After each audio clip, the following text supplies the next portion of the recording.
Oh, good, I can't see anyone. Awesome. Thanks, Ryan. I had told Ryan earlier that it is my birthday today, actually. But I told him earlier that if he said anything, I'd cut his legs off at the knees. So that's why he just mentioned Pac-Man. So I think I want to thank a couple of the other presenters because I think they made my job easier, and hopefully I'll get in under my time limit today. Particularly Brian Ritchie, I think, who talked a little bit about some of our myths about the transition we need to make about to a new economy and to the 21st century knowledge economy. So I want to talk to you today about a narrative that we all have about our community. And I think TEDx is embedded within that narrative, which is that Michigan is in the midst of an economic transition, and in a sense we're ground zero for that because we were so concentrated in manufacturing and in the auto industry. We're all here today, I think, because we care about this place so much. Dave talked about it. We're about people, and we're about moving this community forward, and we love Michigan, and we love our communities. I think that from what I've seen from my work here, though, we tell one part of that story of where we came from, and I want to submit to you and argue today that we're missing one piece of that, and we're not missing it, but I want you to, I know TED isn't supposed to be a sales pitch, but and I don't do things in life for a living that make any money anyway, but I want to submit to you or try to sell you on the idea that we've got to broaden our horizons a little bit. So let's talk about creating livable Lansing, and let's start with talking about the concept of livability. It's got a lot of syllables in it. I think it's a popular word right now in the worlds of public policy and urban planning and the transportation world, which is the world that I work in. And it's really, I think, a neat construct for kind of trying to describe and pull attributes together to describe the kind of communities and the quality of life that we're all looking for in the places and the cities that we live in. So I won't go into detail on all of these just in interest of time today. And this actually is a laser pointer, which no one has used, and I'm really excited about that, so I might use it real quick here. But we can go through some of these things. So a livable community has elements of community in it. So it has things like public spaces where people can meet their neighbors, or farmers markets, places where there's interaction, community centers, community activities. Sustainability is a big topic right now. So a livable city would have sustainable features like green space and open space, and it won't be resource, or they're moving away from being resource-intensive energy economies. Safety. So I'm going to steal a joke that I heard at lunch when I was talking about my presentation. I don't know if Christian is still here. I think he left, but he said, yeah, we all want walkable and bikeable communities, but we don't want to live in a runnable community, which is talking kind of about crime, and that if you're running, that's not a good thing. So we're looking for safe communities. I guess I thought that joke was funnier than you guys did. I'll use it with the choir of people that I talk to every day, then they'll think it's real funny. So I think we know the rest of these: education, health, and I think the thing we're really concerned about here, we talk a lot about jobs, as Brian pointed out. Jobs. It's on the front of the newspaper. We see. Is that me? Okay. So we talk about economy a lot, and we're concerned about building jobs for people. I want to talk about the top one, which is transport and mobility, because that's the work that I focus the most on. And a livable community, so the thing I think you're hearing a lot about is livable communities or walkable communities. And the new economy, a talented workforce, the preferences that people are expressing in terms of where they choose to live tend to be more toward communities that offer, you can walk to destinations, you can bike to those destinations, you can take transit places. So I'm going to get back to this in a second, but I want to take you on a little historical jog. So this is not Chip Brock. They have kind of the same glasses.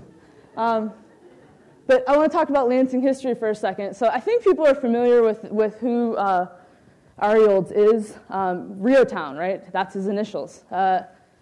Unfortunately, we've torn down his mansion and the factories that he built here. But in 1897, he formed the Olds Vehicle Manufacturing Company in Lansing.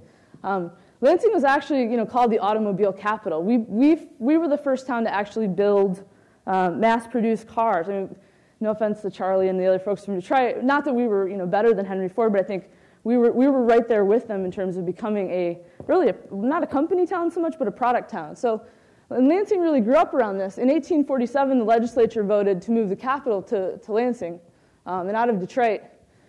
And from 1847 to 1900, we kind of slowly paced along. We grew in population a little bit. But it wasn't until RE Olds that our population burst. And we burst open as a city.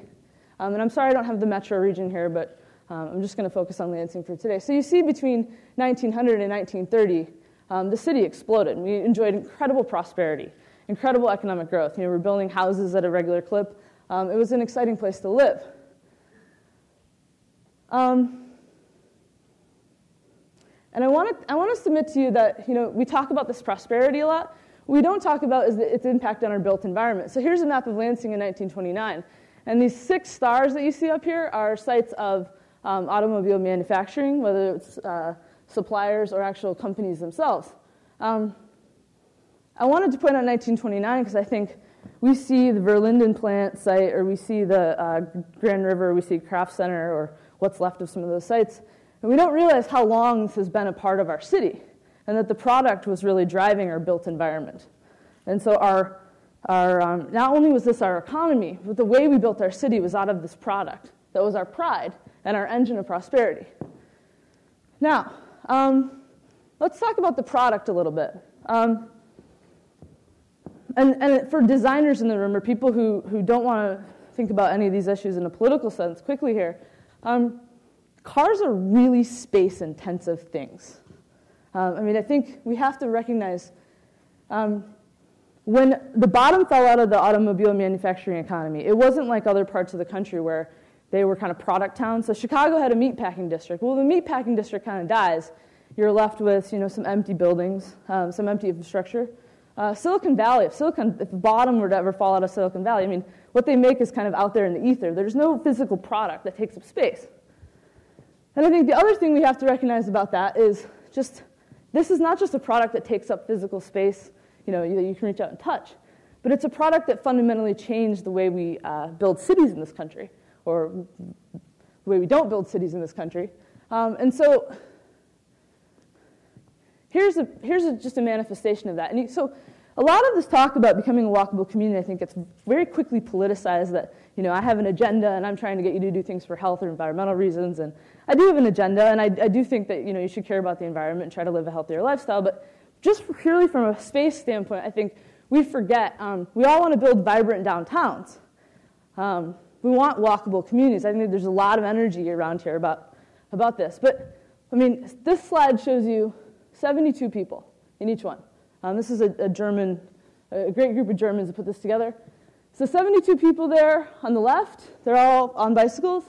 72 people here in the middle, all driving in cars. And then 72 people if we put them in a bus. So I think you can see from purely just the design standpoint how it becomes really hard to build density, how it becomes really hard to build walkable communities. So it's not to vilify the automobile. And the second thing I just want to say is going back to this narrative that we tell. We tell the economic side of it. We talk a lot about, the need to be more entrepreneurial, more innovative. We talk about the need to, all think of ourselves as entrepreneurs. We don't talk a lot about the connection between the way our built environment looks and the product that we created and how space-intensive it is. I think it makes a lot of sense, and it's very intuitive, but I just want to remind people that if we're going to talk a lot about entrepreneurship, we're going to talk a lot about building a new Michigan, I want us to also think about how we reshape our built environment and how that built environment that we need to reshape can really launch us into the 21st century knowledge economy. So, kind of the crux of my argument here, cars are how we get around. So there's kind of another complication in that. And so the business that I do is about trying to make other options for people. So I want to talk about what my work is trying to accomplish, which is, and focus real quick here on this idea that I've showed you some ideas about why the idea that everyone would drive a single occupancy vehicle is antithetical to vibrant walkable communities. But I don't want that to mean that I'm trying to vilify you for driving your car. I want you to understand this in terms of a frame of options. So I like to think of this as mobility. When you wake up in the morning, you should have like 3 or 4 ways that you could possibly get to work. And you're probably thinking, oh, yeah, right. But I think we're working in this community to do some of those things. But so, you could have car sharing, you could ride a bike, you could walk. Those are definitely not the taxis we have in this town. You got a photo of a streetcar there, and you could take the bus. So trying to move you past this idea of it being a zero-sum game, and it's really more about giving people options. And there's freedom in that. And the car companies for a long time promised a lot of freedom. And I think we all think about the open road and how the promise of that in driving is fun and exciting. And I think sometimes it can be, but we forgot that it's also very constraining. So I brought you to this far. I want to say, can we change? I think you're probably thinking, oh, yeah, these are good ideas. It's never going to happen in Michigan. It's never going to happen here. 40% of all the trips we take in the United States are 2 miles or less. 2 miles. That's the distance between here and Crunchies. I mean, it's not that far. Now, maybe you don't want to walk 2 miles, but you could ride a bike. There's some real opportunity here. So again, it's not a zero-sum game. We're just trying to take slices of the pie. So maybe you decide during your week, 1 day at work, 1 day a week, you're going to ride your bike to work or try to take the bus. And just give it a try. Be open-minded about it. Be a part of the solution. So the last slide is just to talk about, give you some hope. Because this town really is, and this is some of the work that I've been involved in with a whole host of fantastic people. First, we're the first municipality in the state of Michigan to pass a complete streets ordinance. That changes the way we design and build our infrastructure. We have award-winning public transit in this town. People, give it a chance, seriously. If it works for you, try it. Our Michigan Avenue corridor is primed to become a dense, walkable area. We won a bicycle-friendly community award a couple weeks ago that I was really, really proud to be a part of. I think we surprised a lot of people with that. I think they got the application and thought, oh, Lansing? And then they read through it and it's kind of like, oh, nice. And then this summer we're embarking on a walkability audit. So we're going to go and look at every square of sidewalk, and those are actually called flags.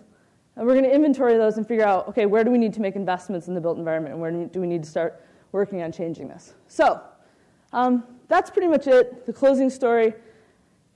Again, this narrative. We talk about it in the economic standpoint, and I think a lot of people, a lot of amazing people in this room are very much involved with this, and you've made personal choices and made personal decisions to try to be more entrepreneurial and try to be more innovative and try to be a risk taker in the positive sense of that word. But I submit to you that we've got to also start thinking about how we change the built environment if we're going to truly be prosperous in the 21st century economy. Thank you.